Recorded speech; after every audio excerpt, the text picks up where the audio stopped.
नगरेकालाई गरेकालाई एकै ठाउँमा राखेर नगरेकालाई पनि उस्तै हुन् भनेर जे भनिएको छ त्यो चाहिँ एकदमै एकदमै हदैसम्मको बेठिक छ। कि केपी ओलीले यो काम गल्ती गर्नुभएको थियो भन्नु पर्यो नि त। प्रधानमन्त्री हुँदाखेरि विकास निर्माणका सन्दर्भमा सबै कुराको विश्लेषण गर्न पर्यो, त्यो बेलाका परिस्थिति विश्लेषण गर्न पर्यो, त्यो बेलाको कोरोनाको विश्लेषण गर्न पर्यो, अनि केपी ओलीले अगाडि सारेका विकासका आयोजनाहरूको कुरा गर्न पर्यो। त्यसो भएर ती सबैलाई विश्लेषण गरेर हेर्दाखेरि केपी ओली कमजोर हो भने विकास त हिजो गरेका विकासलाई पनि कटौती गर्ने, चाहे रणनीतिक बाटोको कुरा होस्, चाहे स्वास्थ्यका कुरा होस्, चाहे कृषिका कुरा होस्, चाहे शिक्षाका कुरा होस्, सबै कुरा कटौती गर्ने सरकार पनि उस्तै हो। एनसिएलमा प्रश्न उठ्यो अनि ओहो हो त नि के भएको हो भनेर सरप्राइज व्यक्त गर्नुहुन्छ। मलाई पनि त्यो एनसिएल प्रकरण मलाई पनि थाहा छैन के भएछ। छानबिन समिति बनाउनु पर्यो भन्नुहुन्छ, छानबिन समिति बनाउनुहुन्छ, आफ्नै मान्छेहरू राखेर छानबिन समिति बनाउनुहुन्छ, छानबिन समितिमाथि नै प्रश्न चिन्ह उठ्ने गरी छानबिन समिति बनाउनुहुन्छ। अनि चाहिँ रोजगार मागेका युवाहरूलाई रोजगार दिने होइन गोली दिनुहुन्छ। बदलिनु भएको छ नि त। मधेस छुट्टै प्रदेशको रूपमा हुन्थ्यो।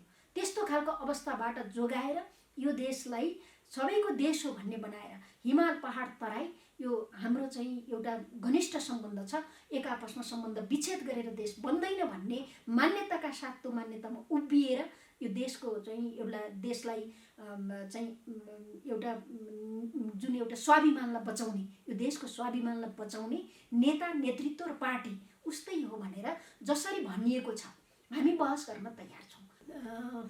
प्रचण्डको कुरा बारेमा प्रधानमन्त्री हो, उहाँ सम्माननीय प्रधानमन्त्री, म सम्मान गर्छु, तर उहाँको कुराको बारेमा मैले धेरै जवाफ दिनुपर्छ भन्ने नै लाग्दैन।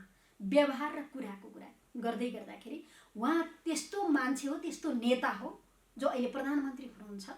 उहाँले बारम्बार यस्ता कुरा धेरै पटक भन्नुभएको छ। यो अहिले मात्रै होइन कि धेरै पटक गल्ती गर्नुहुन्छ, ओहो मैले गल्ती गरेको अब सच्चिन्छु भन्नुहुन्छ। अहिले पनि हो मेरो कार्यशैलीमा प्रश्नहरू उठेका छन्, म बदलिन्छु भनेर भन्नुभएको छ होइन। यो त उहाँको मुखबाट धेरै पटक भनिएको कुरा हो। त्यसैले प्रचण्ड अब एउटा झुटको अर्को नाम हो भनेर भन्न पनि मिल्छ।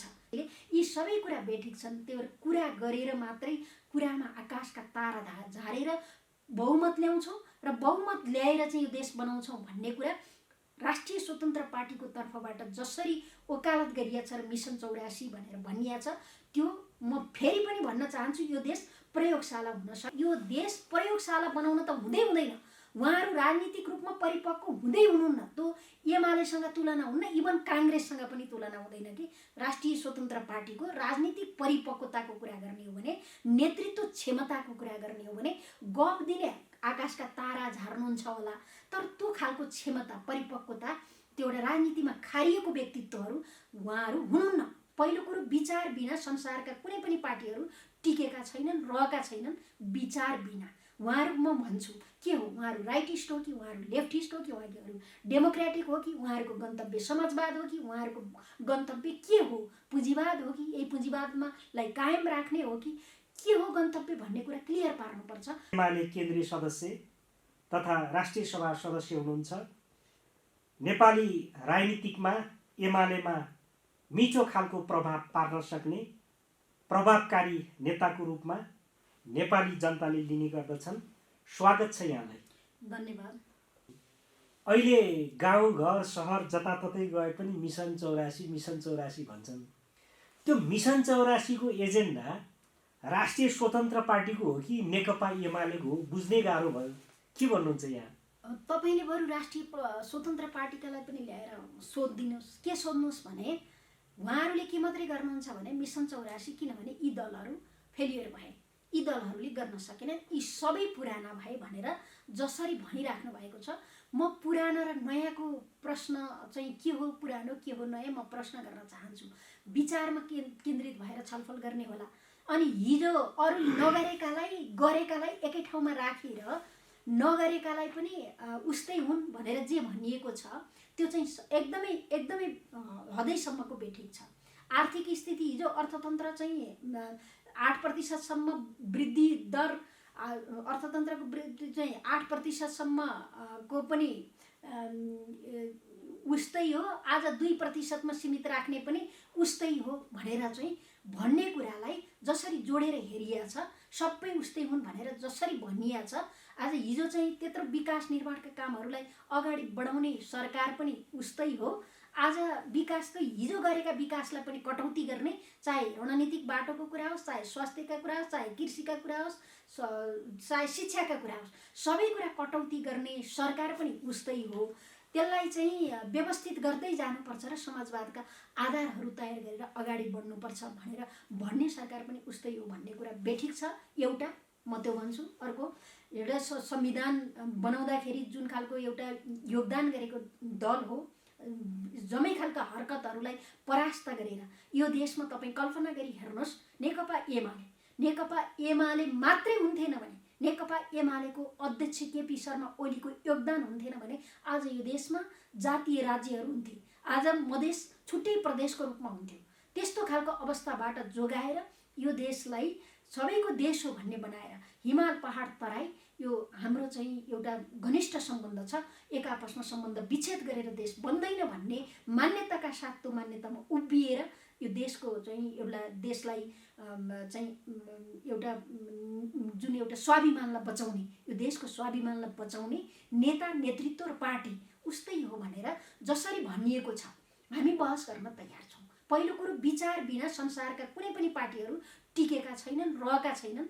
विचार बिना उहाँहरू, म भन्छु के हो, उहाँहरू राइटिस्ट हो कि उहाँहरू लेफ्टिस्ट हो कि उहाँहरू डेमोक्रेटिक हो कि उहाँहरूको गन्तव्य समाजवाद हो कि उहाँहरूको गन्तव्य के हो, पुँजीवाद हो कि यही पुँजीवादमा लाई कायम राख्ने हो कि के हो गन्तव्य भन्ने कुरा क्लियर पार्नुपर्छ। विचारमा बहस गरौँ भन्ने म एउटा कुरा गर्न चाहन्छु। अर्को कुरा भन्यो भने त्यहाँभित्रका नि प्रवृत्तिका कुरा गर्ने हो भने त हेर्नुहोस् धेरै प्रश्न चिन्ह छ। नेतृत्व गर्नेका प्रश्न प्रवृत्तिहरूका व्यक्तिका कुरा गर्ने हो भने व्यक्तिमा जान हुँदैन, तर प्रवृत्तिका कुरा गर्ने हो भने के सोचेर चाहिँ पार्टी निर्माण गरिएको छ, पार्टी बनाउन, देश बनाउन हो कि होइन। पोलिटिक्स र एउटा विज्ञता भनेको पनि फरक कुरा हो है। फेरि एउटा उहाँहरू कतिपय चाहिँ प्रोफेसनल मान्छेहरू ल्याएर बनाइएको पार्टी छ र त्यो पार्टी चाहिँ विभिन्न खालका सेक्टरमा भएका, विभिन्न चाहिँ व्यवसायमा भएका, विभिन्न खालको चाहिँ एउटा पेसामा भएका व्यक्तिहरूलाई, त्यो र राजनीति र पेसा फरक कुरा हो। राजनीति र विज्ञता पनि फरक कुरा हो, किनभने नेतृत्व गर्नका निम्ति राजनीतिक नेतृत्वले विज्ञहरूलाई पनि परिचालन गर्न सक्ने हैसियत राख्छ। तर चाहिँ एउटा पेसा गरेर बसेको मान्छेले राजनीति गर्ने भन्छु भने यो देश प्रयोगशाला बनाउन त हुँदैन।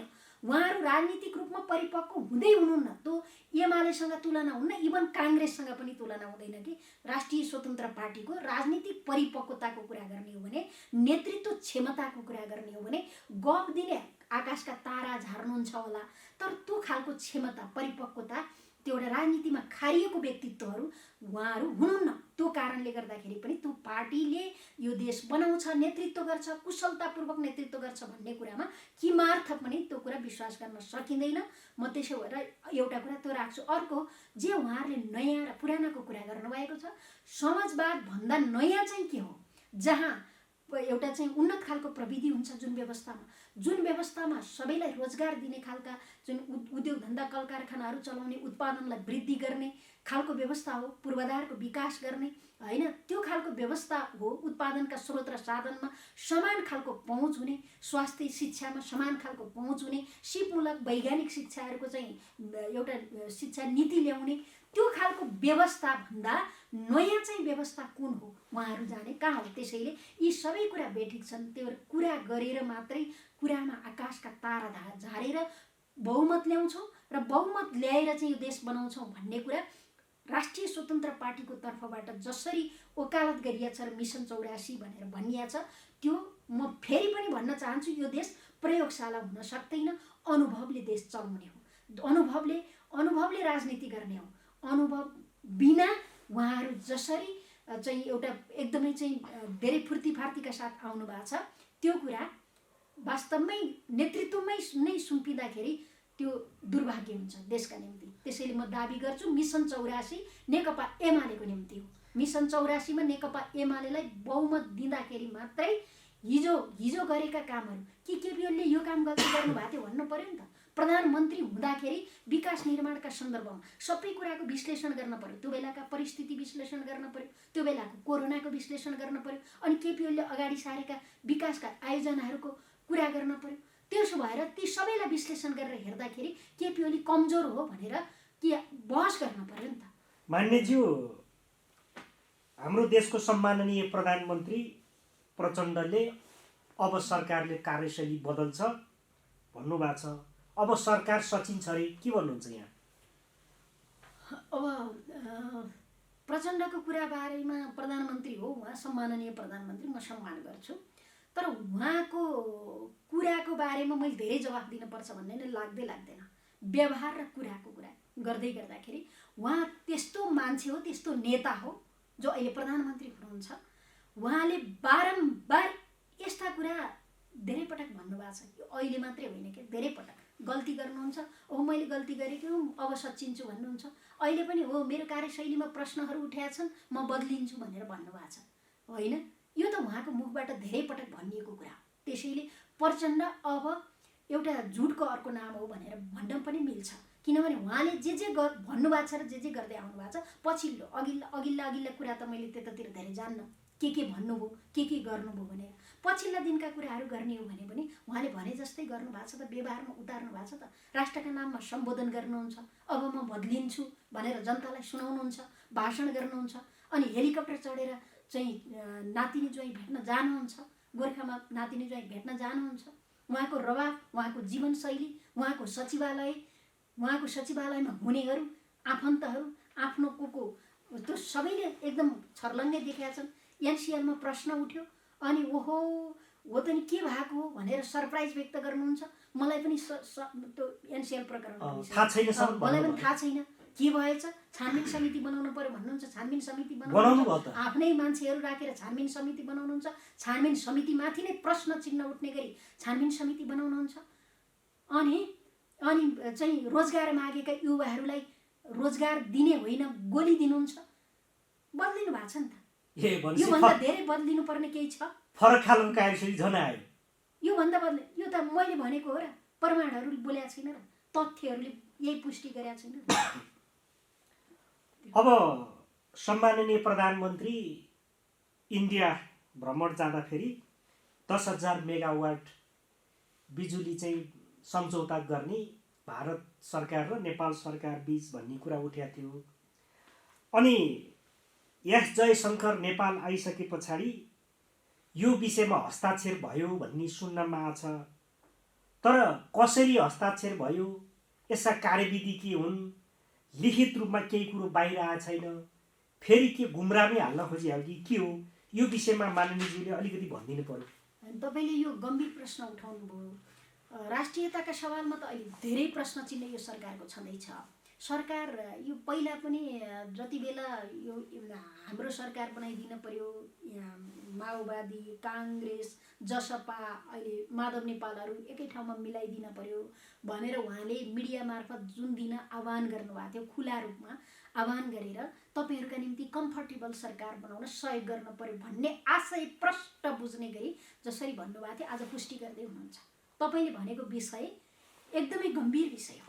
आज 10,000 मेगावाट विद्युत बेच्ने कुरा जो सम्झौता गरिएको कुरा आएको छ, सम्झौता गरिएको भनेर भनिएको छ, धेरै यसका पक्षका बारेमा चाहिँ गुमराहमा राखिएको छ, गोप्य रूपमा राखिएको छ, यो रहस्यात्मक छ के गर्न खोजिएको भनेर।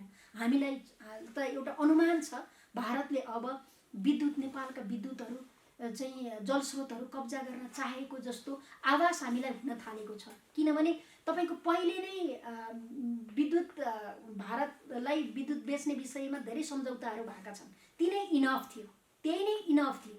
त्यही सम्झौताहरू जे पहिले गरिएका सम्झौताहरू नै इनफ थियो। र अहिले थप 10,000 को कुरा किन आयो भन्दाखेरि सबै जलस्रोतहरू भारतले कब्जा गर्न चाहन्छ र यो चाहिँ एउटा भारतको स्ट्राटेजीका साथ आएको कुरा हो। जब प्रधानमन्त्री चाहिँ भारतमा जाँदाखेरि पनि भारतमा धेरै कुराहरू छन्, हामीले त प्रश्न पनि गऱ्यौँ। तपाईँले इपिजीको बारेमा किन बोल्न सक्नु भएन प्रधानमन्त्रीज्यू, हामीले सदनमै प्रस्ताव गऱ्यौँ, उहाँले चाहिँ भारत रिसाउँछ कि भनेर नबोलेको भनेर। जब चाहिँ एउटा प्रतिवेदन अघि नै मैले भने, दुई देशका प्रबुद्ध वर्गहरूले चाहिँ सिमानाका बारे, यी यावत जलस्रोतका बारे, मतलब विद्युतका बारे, सब यावत समस्याहरूका बारेमा चाहिँ एउटा छलफल गरेर बनाएको प्रतिवेदन बुझ्ने विषयमा किन चाहिँ तपाईँ बोल्नु भएन भनेर भन्दाखेरि भारत रिसाउँछ भनेर भन्नुभयो।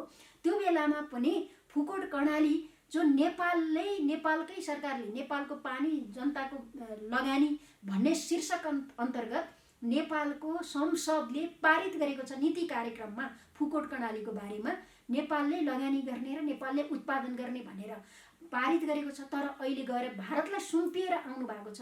त्यति मात्रै होइन, कतिपय चाहिँ हामीले भनेका छौँ नेपालीहरूले लगानी गर्न सक्ने खालका नेपालीलाई लगानी गर्न दिउँ। नेपालकै जनशक्तिहरू नेपालमा पनि छन्, नेपालका जनशक्तिहरू नभएको पनि होइन। जहाँसम्म नेपालीहरूले उत्पादन गर्न सक्छन्, नेपालीहरूले उत्पादन गर्न सक्ने रन अफ द रिभरका प्रोजेक्टहरू चाहिँ नेपालीहरूलाई नै उत्पादन गर्न दिउँ र नेपालीलाई चाहिने विद्युत चाहिँ उत्पादन गरौँ, हाम्रो देशमा खपत गरौँ।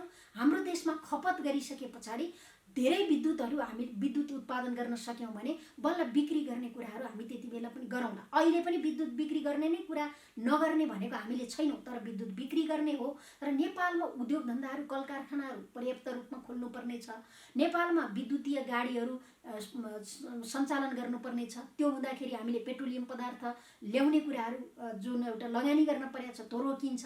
धेरै नेपालमा अब चाहिँ भान्सामा पनि नेपालीहरूले प्रयोग गर्ने भान्सामा विद्युत खपत गर्नुपर्ने छ। त्यसका निम्ति पनि बहस गरौँ, ध्यान दिउँ, कति हदसम्म हामीले गर्न सक्छौँ, कति नेपालीहरूले लगानी गर्न सक्छन् भन्ने कुरा एकातिर छँदैछ। तर अहिले रहस्यात्मक ढङ्गले एउटा कुरा के छ भने संविधानमा पनि कुनै यस्ता खालका सम्झौता गर्दाखेरि यस्तो एकदम गुमरामा राखेर सम्झौता गर्नुपर्छ भन्ने कहीँ लेखिएको छैन। यो संविधानको भावना अनुसार पनि छैन, संविधानको मर्म अनुसार छैन। यति धेरै लम्पसार परेर प्राकृतिक स्रोत बाँडफाँड सम्बन्धी त कतिपय संसदले 2/3 बहुमतले चाहिँ पारित गर्नुपर्ने हुन्छ। के हो भन्ने चाहिँ आज धेरै चाहिँ एउटा रहस्यात्मक कुरा चाहिँ प्रधानमन्त्रीले जे गर्नुभयो। अस्ति भारतको चाहिँ विदेश मन्त्री आउनुभयो एस जयशङ्कर, उहाँ आउँदाखेरि चाहिँ दुई देशले हस्ताक्षर गरेको भन्ने कुरा आएको छ। यो विषयमा प्रश्न चिन्ह उठेको छ। संसदलाई छलेर संसद पनि नभएको बेला, प्रश्न पनि नउठ्ने बेला पारेर जे कुरा गर्नुभएको छ यसमा प्रश्न चिन्ह छ। एकदम राष्ट्रघाती काम प्रधानमन्त्रीबाट भएको छ। अहिले अस्ति त्यति मात्रै हो र, तपाईँको चाहिँ 20 करोड सिधै भारतले दिन पाउने योजना छानेर चाहिँ सिधै आयोजनाहरूलाई दिन पाउने गरी यो के चाहिँ गरेको? यस्तो खालको चाहिँ प्रश्न चिन्ह उठ्ने गरी भारतका दूतावासमा चाहिँ नेपाली जनप्रतिनिधिहरू, नेपालका सांसदहरू लम्पसार परेर ल न मलाई यो आयोजनाका निम्ति बजेट देऊ भनेर लम्पसार पर्ने, आफ्ना स्वाभिमान गिराएर त्यस्तो खालको स्थिति बनाउने गरी चाहिँ यो जे गरिया छ यो के गरेको? त्यसैले धेरै राष्ट्रियताका सवालमा प्रश्न चिन्ह उठ्ने काम धेरै गरिएको छ यो सरकारबाट र प्रचण्ड सरकारबाट। त्यसैले गर्दाखेरि यो सरकार राष्ट्रघाती छ, यो सरकार विकास विरोधी छ। यदि यो सरकार जति ठिक छ यो देश सबै हिसाबले राष्ट्रियता कमजोर हुने मात्रै होइन, विकास ठप्प हुने र देशको अर्थतन्त्र पनि टाट पल्टिने यो खालको अवस्थातिर जाँदैछ। अनि कस्तो खालको आत्मा र तिमा रमाएर यी देखाइदिया छौँ नि त एमालेलाई। गठबन्धन गरिया छ, राष्ट्रिय सभामा पनि सबै हामी जित्छौँ, प्रतिनिधि सभामा पनि चाहिँ हामी सबै मिलेपछि बहुमत छौँ, सरकार पनि चलाएकै छौँ, खाना पनि पाएकै छौँ, सुन तस्करी पनि गरेकै छौँ, लुटेका पनि लुट्न पनि पाएकै छौँ। अनि यस्तो खालको गरेर देश सम्माननीय प्रधानमन्त्रीलाई चिन्ता रहेछ नि त देशको। जस्तो नेपालको बेरोजगार समस्या भयो भनेर हिजो मात्रै श्रम रोजगार तथा सामाजिक सुरक्षा मन्त्रालयको बैठकमा गौरव प्रधानमन्त्रीले यो देशका बेरोजगार युवाहरू विदेश जान्छन् भने सरकारले ऋण दिन्छ भन्नुभएको छ। चिन्ता त रहेछ नि त प्रधानमन्त्रीलाई। हो नि, चिन्ता हो, गजब चिन्ता। के हो भने यो देशका युवाहरूलाई गएर बाहिर श्रम बेच, तिमीहरूको श्रम नेपाललाई आवश्यकता छैन। नौजवानहरू बाहिर गएर पसिना बगाऊ, बाहिर गएर कुन देशमा जाने हो त्यो देश बनाऊ, यो देश बनाउनु पर्दैन। श्रमिकहरू तिमीहरू बेचियो भनेर मानव तस्करीको प्रस्ताव भन्छु म। यो प्रस्ताव राख्ने प्रधानमन्त्री एकदम अच्छा गर्नुभयो नि त। देशका नौजवान युवाहरूलाई बाहिर पठाउने, त्यो गरे बापत तिमीहरूलाई प्रोत्साहित गर्नका निम्ति पैसा दिएर पठाउँछु, पैसा दिएर बाहिर गएर चाहिँ श्रम बेच भनेर भन्ने काम, त्यो पैसा दिएर नेपालमा युवाहरूलाई चाहिँ सिप विकास गरेर ल यो नेपाल बनाऊ, यो काम गर, आत्मनिर्भर भऊ, देशलाई पनि योगदान गर, आफूलाई पनि योगदान गर, त्यो पैसा लगानी गरिदिए बापत नेपालमै लगानी गरेर चाहिँ काम दिने होइन र? नेपालमै युवाहरूलाई परिचालन गर्ने होइन र? देश त त्यसरी बन्छ होला नि। विदेश जाऊ पैसा दिन्छु भनेर देश बन्छ। त्यसो भएर अच्छा एकदम राम्रो देश बनाउन खोज्नु भएको छ। 20 वर्ष 10 वर्ष 5 वर्ष 10 वर्ष पछाडि यो देश कस्तो बनाउने भनेर भन्दा प्रचण्डले मैले त एकदम बोल्नेहरूलाई मैले ल्याएको व्यवस्थामा बोल्छौ। माओवादी साथीहरूलाई प्रश्न गर्न चाहन्छु कि यो व्यवस्था ल्याउनका निम्ति प्रचण्डले रगत बगाए, प्रचण्डले नेतृत्व गरेर चाहिँ जनयुद्ध लडे, अनि यो देशमा व्यवस्था परिवर्तन भएर बोल्ने भनेर चाहिँ आज बोल्नेहरूलाई खबरदारी गरेको पनि म कतिपय ठाउँमा देख्छु कि यही हो देश बनाउने। व्यवस्थाले गर्ने के हो?